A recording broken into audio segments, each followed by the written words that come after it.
We've been in a series now for a number of weeks focusing on the life of Jesus. And the name of the series is The Lion. Walking with a Lion. Right, Walking with a Lion. Because we're taking a closer look at certain passages in the life of Jesus, certain events in the life of Jesus. And so we want to kind of be in his shadow and see what was going on and see how things occurred and see why he said the things he said and why things happened the way they did, and just kind of take a closer look into these things. And last week, just a quick refresher, last week we were talking about a meeting that happened, and it occurred when Jesus took 3 of his disciples away from the others, away from the crowds, and he took them with him up onto a mountain. Who were the 3 disciples? Oh, we got them all. Good. John, James, and Peter. That's right. John, James, and Peter. And these 3 disciples went up on the mountain with Jesus. And at that point, they were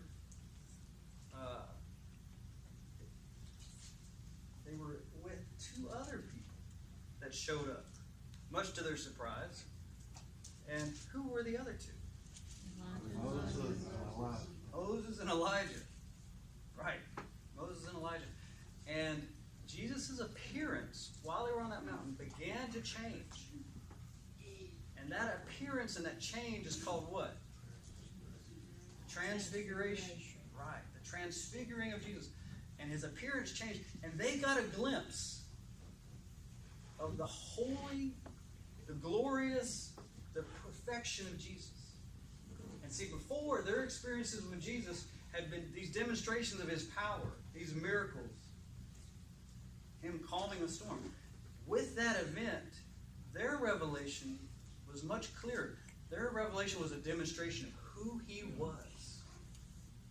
You want to know who you're dealing with? You want to know who is there in your midst? You want to know who's teaching you and doing all these wondrous things? It's the Holy One of God. And as we said last week, they would take that later on and can reflect on it. And it shows up in John's Gospel, and it shows up in some Peter's writings.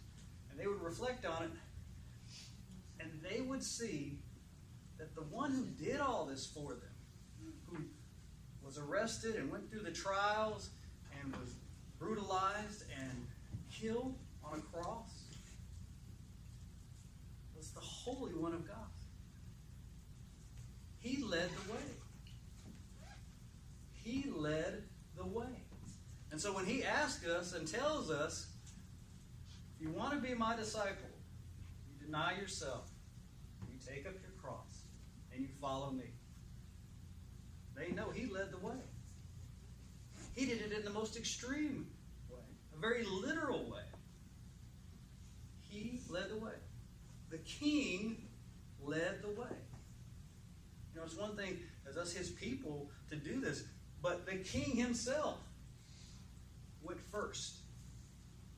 So, as we talked last week, we are compelled by the love of God, by that demonstration, by seeing it and knowing we're in a relationship with him, we know him and we're his people. We're compelled by the love of God to deny ourselves, to take up our cross, and to follow. That's what Paul said so beautifully in his letter to the Corinthians. He says, we are compelled by the love of God. And that's what we do. And so that's where we left off last week. And this week, I'm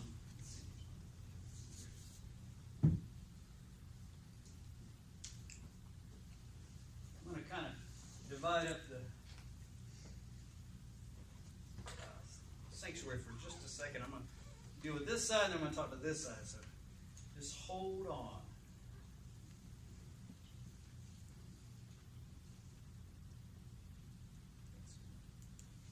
I'm going to show you a word, and I don't want you to say the word, not necessary, but I want you to tell me what you think of when you see this word. Talking to this side. What immediately comes to mind? Family. Family. Jesus. Okay. What else? Children, animals. Children. Animals. What else? Husbands, wives. Husbands, wives. Anything else? When that word pops up, you see it. What do you think of? You could have love for the friendships. Okay. Okay. Absolutely. Now.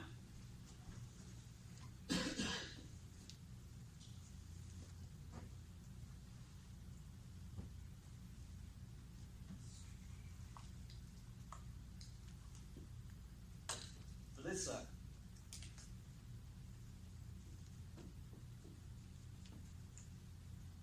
When you see this word,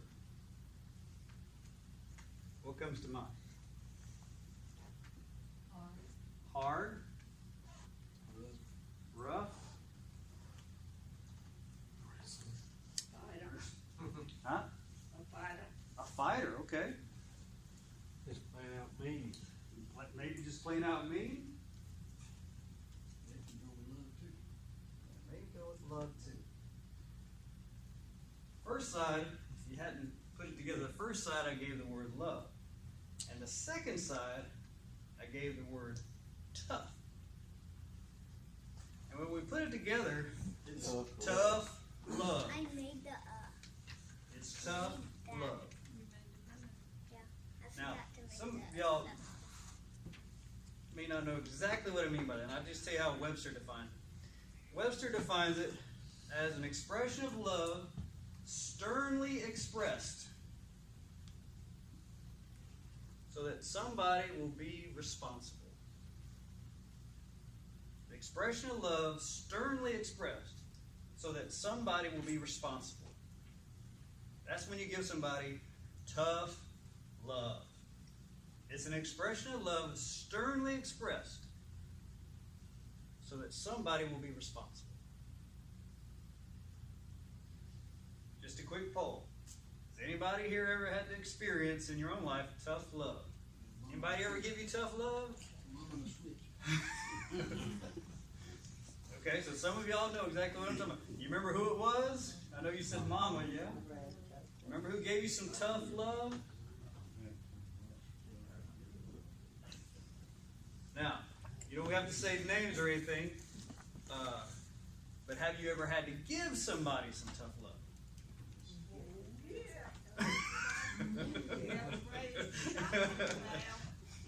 Yeah, so a lot of us have been on both sides of that equation.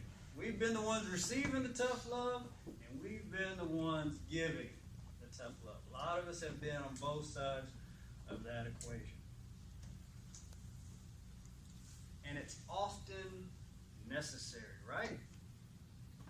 We did it as parents, or however it might have happened with us. We did it because we felt it necessary. And whoever gave it to us saw something in our life, and the way we were acting, the way we were behaving, they saw something in our life, and they thought it was necessary to give us that tough love. That's the focus today that we're going to be looking at. God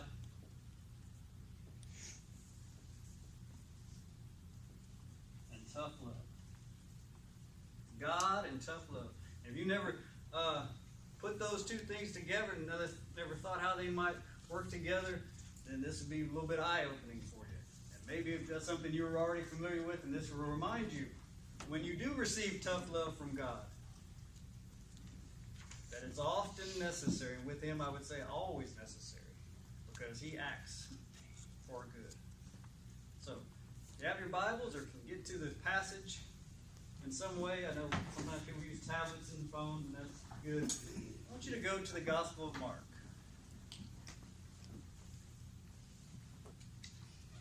Gospel of Mark. Our focus today, God and tough love. God and tough love in the Gospel of Mark. And when you get there, I want you to flip on over to chapter 9. Gospel of Mark, chapter 9.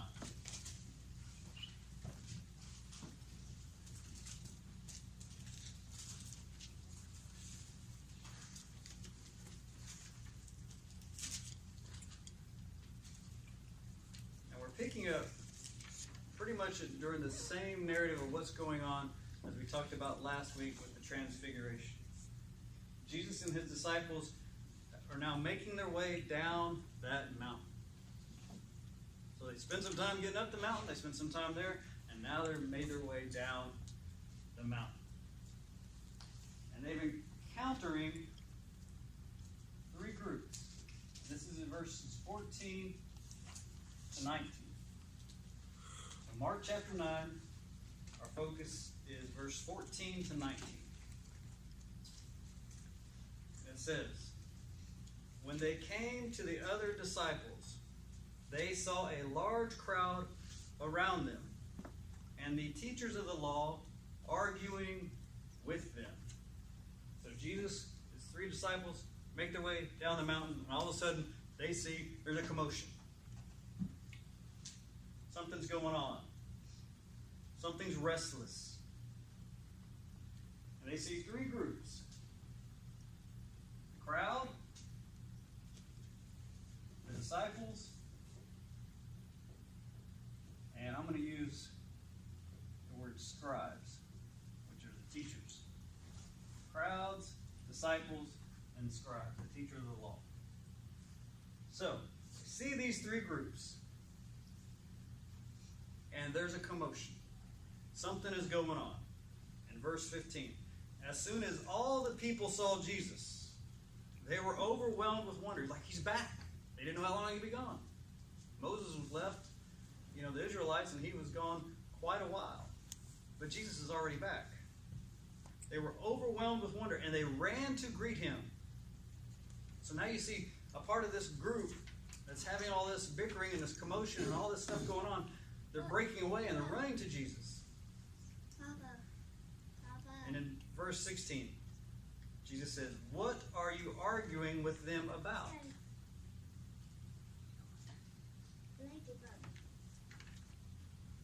See, there's arguments going on, and it involves these three groups. And he's asking, what's all the arguing about?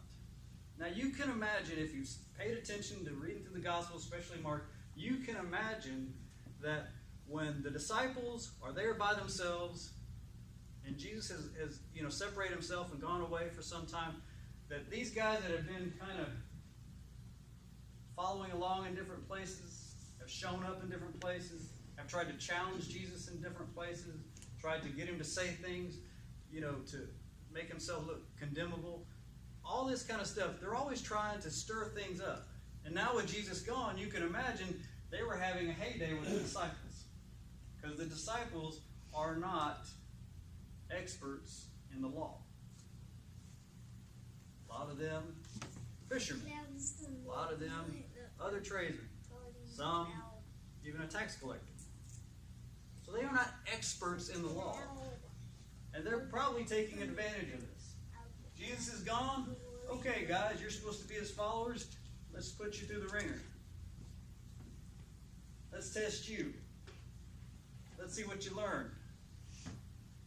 And so there's a whole lot of commotion going on within all this. And Jesus says, you tell me. Why the arguments? And then, before there's really an answer, something busts through. It says in verse 17, a man in the crowd answered, Teacher, I brought you my son, who is possessed by a spirit, and that has robbed him of speech. There's a desperate father, with his son there, and he rushes to the forefront. And he says, well, I'll tell you part of the, he's desperate. Have you ever had a child who is sick? You can kind of imagine the intensity of this man. He went there, he caught up with Jesus, he knew where he was, he knew where the crowds were, and he brings his son to Jesus because he wants to find Jesus because his boy is sick. And it's awful. There's a spirit tormenting him. And this desperate father breaks through when he finally sees Jesus there and tells him why he's there. In verse 18, whenever it seizes him, talking about the boy, it throws him to the ground. He foams at the mouth. He gnashes his teeth and becomes rigid. has these kind of seizures. He falls to the ground. He's paralyzed. And the father is there helpless. It is an awful feeling to be helpless in these situations. Especially if it's a son or daughter. The father's got nothing. But he brought him to Jesus. And then it says, I asked your disciples to drive out the spirit. Because Jesus wasn't there. What's the next best thing? The disciples. But they could not. So the desperate father finds out about Jesus, finds out where Jesus is, brings his son there, hoping for a healing, hoping for something miraculous, hoping for some help. And he's got nothing. Jesus isn't there. He goes to the disciples. He says, this is why I'm here. This is my son. Please help me. And the disciples could not. So now the man is even more desperate.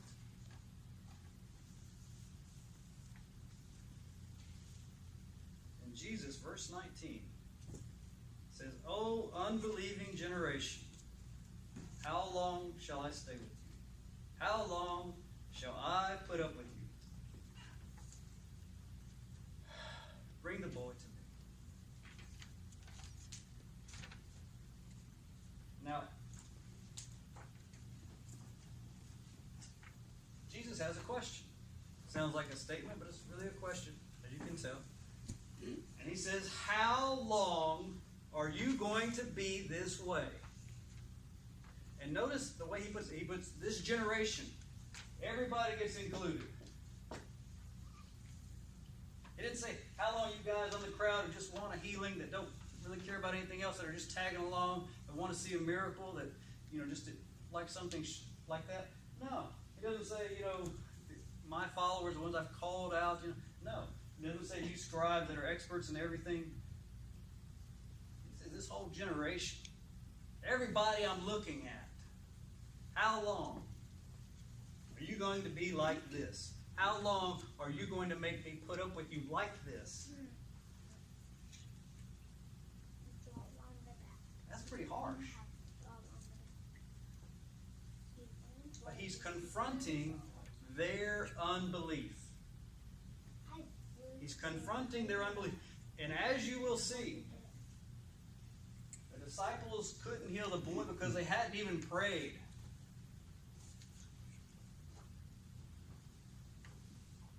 They hadn't even prayed. Prayer is an act of faith. We talked about that weeks back. Prayer is an act of faith. The disciples hadn't even prayed. The scribes are there just to argue, and the crowd is just tagging along.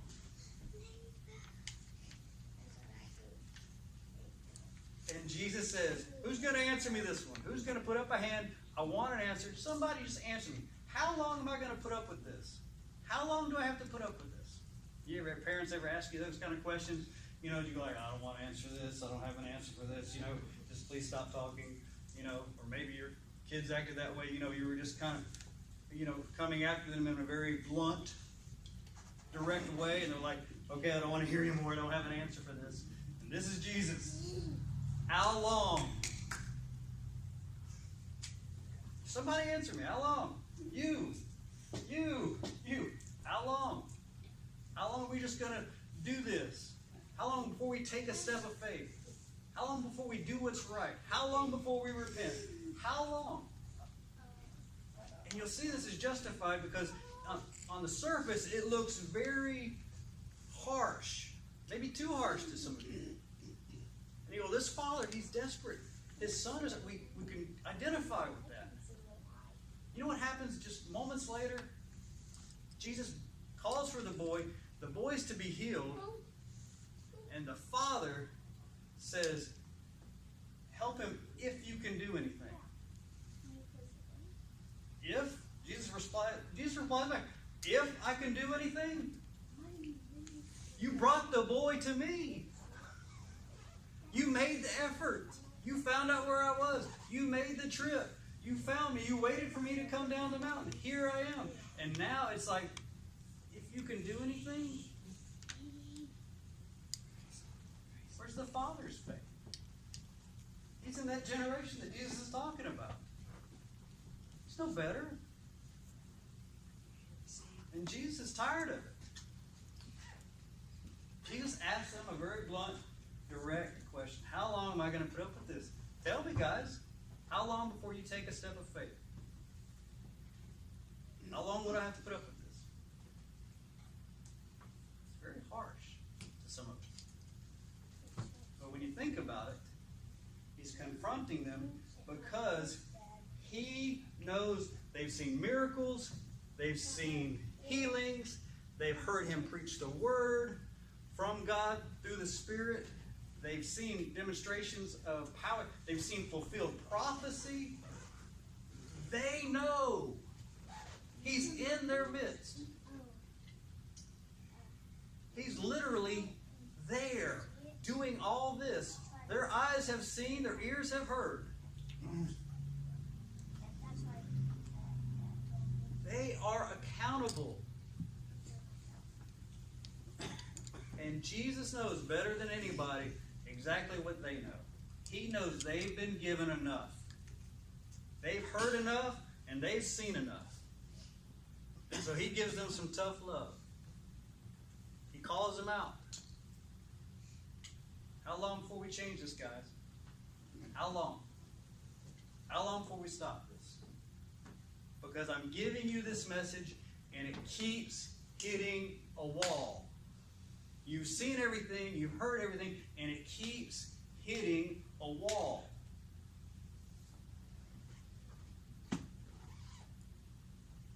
Now,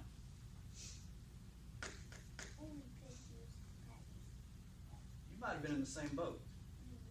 Probably known somebody in the same boat. Grew up in church, been to a lot of sermons, read the Bible some. They've had experiences through their family. They are accountable. And they're comfortable keeping Jesus at arm's length.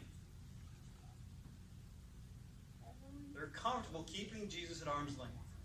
They've heard enough and they've seen enough. And they're comfortable keeping Jesus at arm's length. Has been their default. It's okay that y'all believe this, my family and friends and whoever else. It's okay y'all believe this, but I'm living my life my way. I've shared my testimony before. I'll tell you a snippet again that I was that guy. I was in college. Grew up in church, Sunday school, youth group. All that stuff. Had Bibles in the house, all over. Had scripture on the wall. Couldn't tell you how many hundreds of sermons I heard. But it was comfortable keeping Jesus at arm's length. Because I could be a nice guy. I could be a good guy. People think I'm in a part of that group because I'm not doing anything outlandish. I'm not, I kind of fit in, sort of, kind of, Nobody looks at me and go, wow, he's the oddball out. No, I could fit into a youth group. I could make that look okay. But when Jesus got a hold of me, he gave me an image. And I remember I was in my living room, looking out a window, and this image came to me. And it was of a train. And it was stopped at a station, and it was getting ready to leave. And God spoke, and he said, now is your chance. Basically, you've heard enough, and you've seen enough. Now is your chance. The train is about to leave. And then it all became really real to me. And I thought, I don't take this chance. And with that imagery in mind, that train leaving, I don't have another chance. It all got very serious to me. And that's when I made an appointment to see the pastor. That's when. Because all of a sudden, I realized the seriousness that it deserved. I couldn't just go along with the group. God had to have my life. God had to have my life. So there I was in college. You know, sometimes they say it's very improbable for, you know, college students to come to Christ because, you know, the way things happen. I was in college. There's an old interim pastor named Reverend Sidney Odom, who God used. Because it was too comfortable on the sidelines. If you forget everything else, if you fall asleep or something else happens or whatever, you forget everything else. I want you to take this away.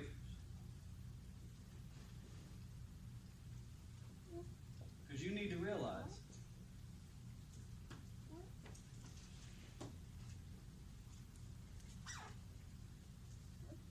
God is patient, not tolerant.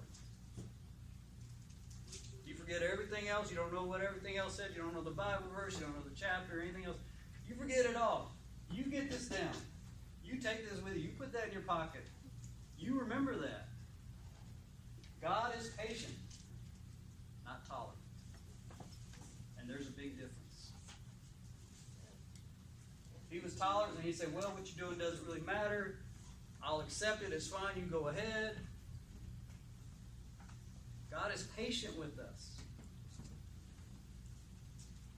And so when he talks to the disciples and the crowd and the scribes, he uses serious language because he knows it's serious business. He knows what's at stake better than anybody. He knows there's a hell. And he knows they're on a trajectory there.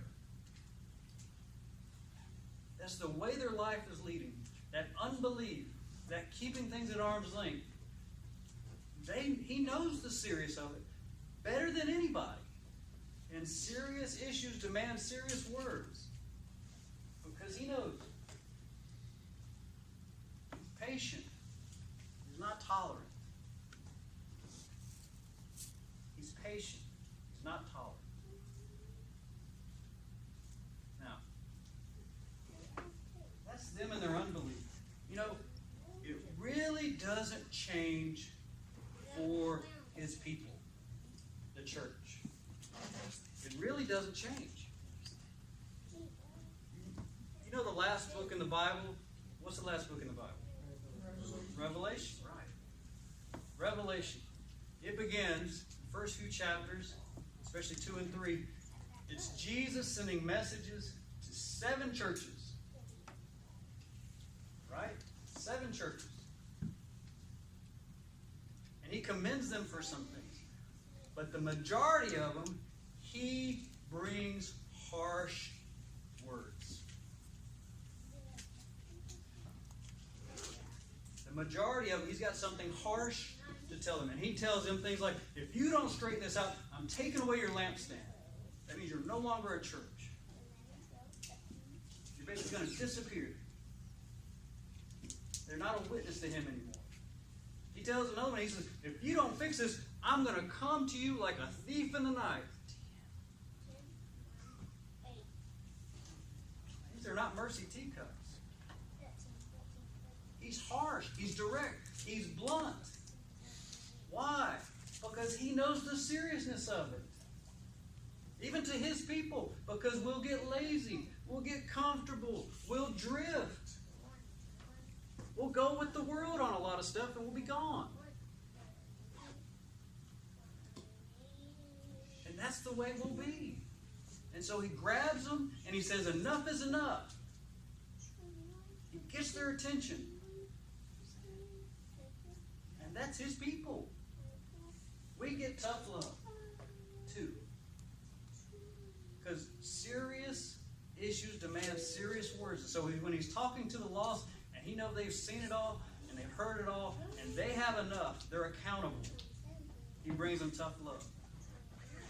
And when he looks at us,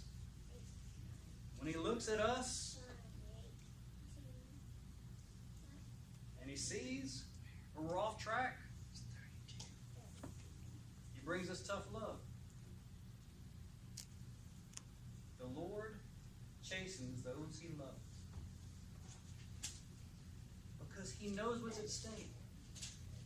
He knows what it means to mess it up as a Christian and ruin your testimony. He knows what it means. And the damage you'll do to other people when they go, that person's a Christian, he's a Christian, she's a Christian, I don't believe it. Or that's what a Christian is? Well, I don't want any part of it. He knows we'll mess it up. And he knows we'll ruin it.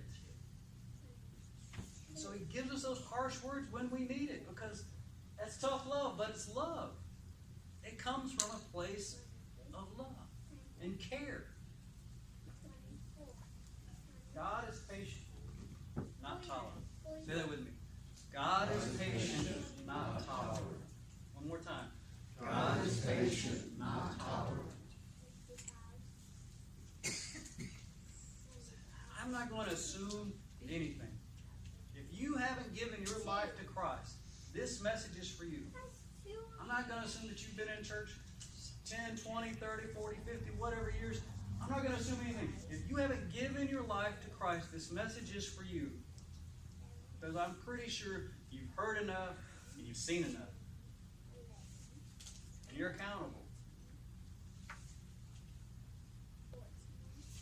And he loves you. He's calling you. And for those of us, his people, the ones that call themselves Christians, I want you to ask this question. Say with me, are you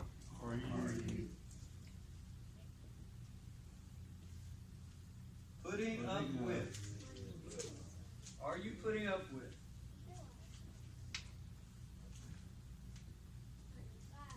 something you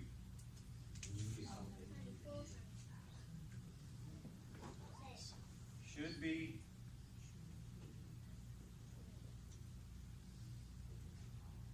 putting out? For us, people that want to be known as disciples, people that want to be known as God's children, people that want to be known as Christians, people that are serious. Are you putting up with something you should be putting out? You got something in your life that you've made room for that never should have had room? Are you putting up with something you should be putting out? That's my question for us. Because I want to talk seriously to you, because I love you. I'm your pastor. I care for you. And Jesus loves you. And he's not going to beat around the bush about serious things. So ask yourself, are you putting up with something you should be putting out? Something going on in your life, something you've come to accept, something you've made room for, some idea, some attitude that you've kind of put your arm around and said, well, I guess I'll just, go this way for a while. I'll be nice to these people, but I've got a different attitude for others. Are you putting up with something you shouldn't be putting out? Remembering that God is patient. He may be patient with you to work through it and change your mind, but he's not tolerant. You're accountable. Because he chastens those he loves. And we know that to be true. What I want to put on your mind this morning, if you go ahead and with our next song, ask yourself, are you putting up with something you should be putting out? Remember, we have a witness to the world.